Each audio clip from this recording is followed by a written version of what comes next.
Well, hello everyone. This is Al Fadi, and I want to welcome you back to another episode of this new series on the Aramaic Quran and the search for the prototype of the Quran, or at least the original type or archetype of the Quran. Last time we talked about where the modern scholarship is, and the fact that the modern scholarship on Islamic studies, I should say in Quranic studies and manuscript studies, usually is cornered, because of the reliance or the heavy reliance or even total dependence on the standard Islamic narrative. So today, we are going to address that standard Islamic narrative and what do the Islamic traditions say about the recension or basically the compilation of the Quran. With me here in studio, as always, is Dr. Jay Smith. Dr. Jay, welcome back. Well, good to be back. I've got my brown on because we are. And why do you have brown? Whenever I'm wearing brown, you pretty well know that I'm going to be talking about the Quran. That's my color for the Quran. Right. And we're doing the sifting. We're going and we're going to see what is it we have to put into this sifter. Today now we're going to look at what actually the Muslims are telling us. The Van Putens of the world have to keep to this because their paymasters are all Muslims who are giving their money to their not only to their institutions, so they have to know what this is. And I think we need to let the people know because we're not making this up. This is something that has been around. Well, we're going to find at least 1,300 years, maybe 1,200 years, and not 1,400. What is that narrative? So in order to do that, we need to go to our slideshow. So let's go to the slideshow and let's see what Islam says how the Quran began. And to do that, we need to go to Al-Bukhari. Al-Bukhari is the hadith writer who was writing between 850 and 870, the last 20 years of his life. Mm-hmm. He dies in 870, so we know at least by 870 this was written down. And what he says in volume 6, hadith number 509, and hadith number 510. Let's start with hadith number 509, because in hadith number 5, let's look at this, the PowerPoint here, and let's look at the slide. You have the 7th century Qurans. Note which cities and which countries the earliest Qurans came from according to the Islamic tradition. Now, look there, you see Muhammad dies in 632, all right? We're just going to take this is what the standard Islamic narrative tells us. And in the 652 then, you have Uthman, who didn't like the first Quran because the first Quran evidently must have had problems with it. What we do know is by the time 652, 20 years comes later, you have a guy named Udaifa who's up in the north. He's in Azerbaijan and he's fighting the Azerbaijanis. At the end, the other Muslims that come and join him, and they come from Syria and they come from Iraq. They go to a mosque and they go for prayers. And as they're listening to the prayers, which are all Quranic, Udaifa hears other verses that are not from what he had memorized, and he gets upset, and he starts punching, and there's a blow up, and they start punching each other. Well, Udaifa is so upset, he piddles down, back down to Medina, and he goes there into the throne room where Uthman is sitting, and he says, we have got a problem here. We cannot have many Qurans. I've heard many different Qurans being recited in the mosque there. We cannot be like the Christians, have many different Qurans. So we need to bring it to one Quran. And so what does Uthman do? He gets Zayd ibn Thabit. Zayd ibn Thabit is the scribe who is the one that wrote the first Quran for Abu Bakr in 632. He gets him to bring out the copy. One copy was made, and he was given to Hafsa. Hafsa, one of the wives of Muhammad. Right. And she sticks it under her bed for 20 years, which is rather odd. If it's the only copy, why would you stick it under your bed? Well, that's the problem, because she stuck it under her bed. I'm guessing many other Qurans start proliferating in Iraq and in Syria. And so Uthman says, Zayd, I want you to write it in the Qurayshi dialect. And if you have any disagreement amongst you, how can you have a disagreement? It's if it's eternal. How can man have disagreements if it's eternal? How can you even hear different Qurans in the mosque up there coming from Syria and Iraq if it's eternal? So obviously there's a problem here. And so he says, write it in the Qurayshi dialect. To resolve any differences. And then what does he do? He takes all the differences and he burns them, which means these are written texts. This is not orality. You mean the different copies of That's right, because Muslims always come back to me and they say, this is nothing more than dialectical differences. You cannot have dialectical differences in the 7th century, because in order to have dialectical differences in a written text, you have to have the harakat and you have to have the ijams, which are the dots and the vowels. The dots and the vowels were not there. There were no dots and vowels, as we're going to find out. Mm-hmm. And we get into that segment in the 7th century. In the 8th and 9th century, yes, but not in the 7th century. So obviously these are razm difference. These are textual. These are really what we're talking about. We're talking about consonantal differences. He burns them, he says that. He just burns them, destroys all that disagree. And then what does he do? Well, let's look now at the slide and see what he does. he takes a copy from each one of those, and take a look here. He goes to these 5 cities: Medina, Mecca, Basra, Kufa, and Damascus. So here you have Medina, here you have Mecca. I'll just get you point on me. I'm going to be pointing these out. This is Mecca, that's Medina. Yeah, if you could point, bring back here. There is Medina, which is called Yathrib on this map. It's then turned to Medina later. This is Mecca down here. Over here is Basra. So now these 2 are in the central part of Arabia. That is called, right. That is we know as the Hijaz, okay, central part of Arabia. Then you have 3 more that were sent. One was sent up here to Basra, that's Iraq. One was sent to Kufa, that's Iraq. And one was sent to Damascus, that's today Syria. Yeah. So 3 in the north, 2 in the middle. Go ahead. I want to add, this is just one of many stories about how many copies were disseminated.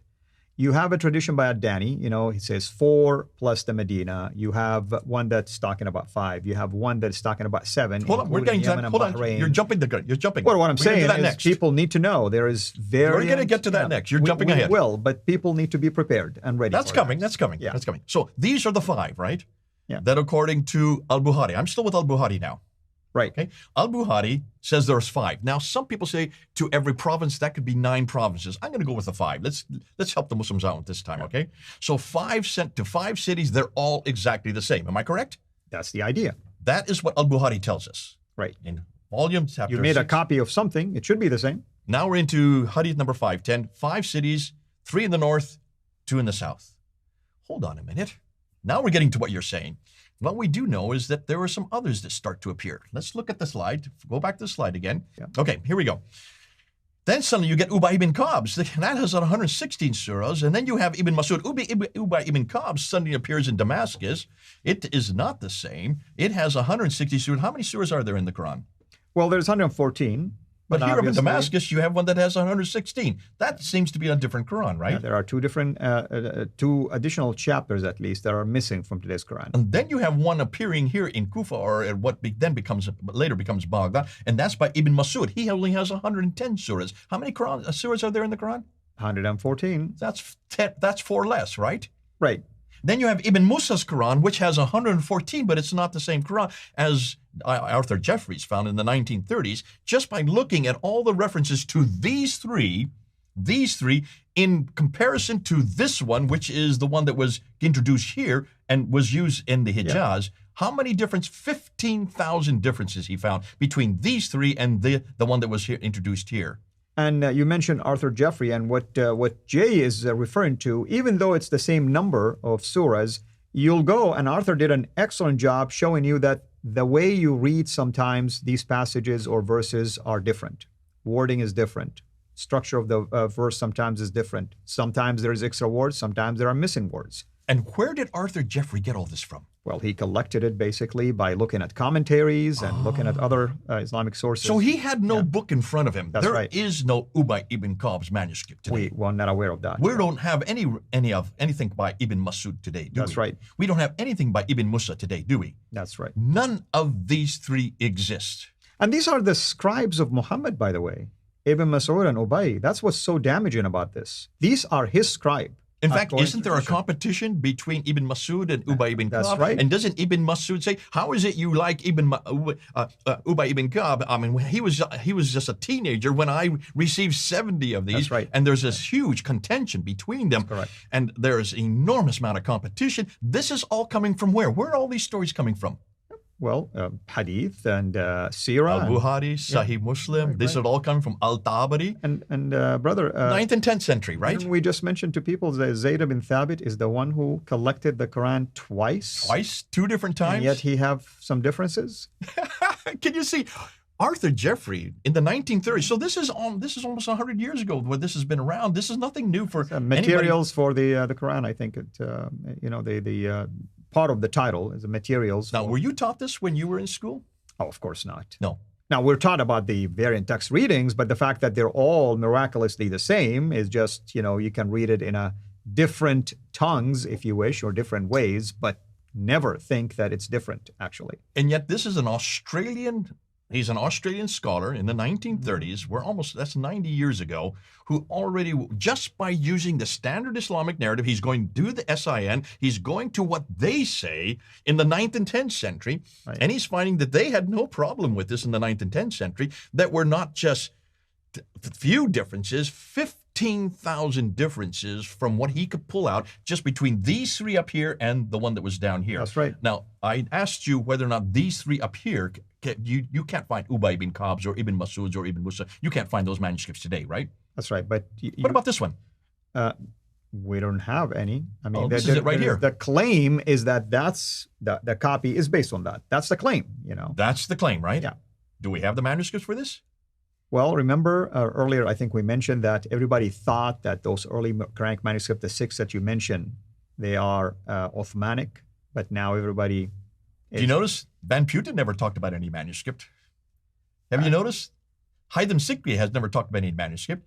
Have you noticed nobody is talking about any manuscript that belongs to Zayd ibn Thabit? This guy here, everything that al-Bukhari is referring to, why can't we find a manuscript? Listen, we're only talking about 1400 years ago. That's not very long. And the scholars usually focus on the 1924 copy. Oh, did you say 1924? Yes. That's only 97 years ago. Cairo edition, basically. Or 98 years ago. Can you see, we're talking not even 100 years ago, this was finally chosen. We're going to get to that later. But can you then understand, nobody can go back to any of these manuscripts. Now, let's look at the New Testament. The New Testament, we have the Sinaiticus, we have the Vaticanus, we have the Alexandrinus. 3 different manuscripts.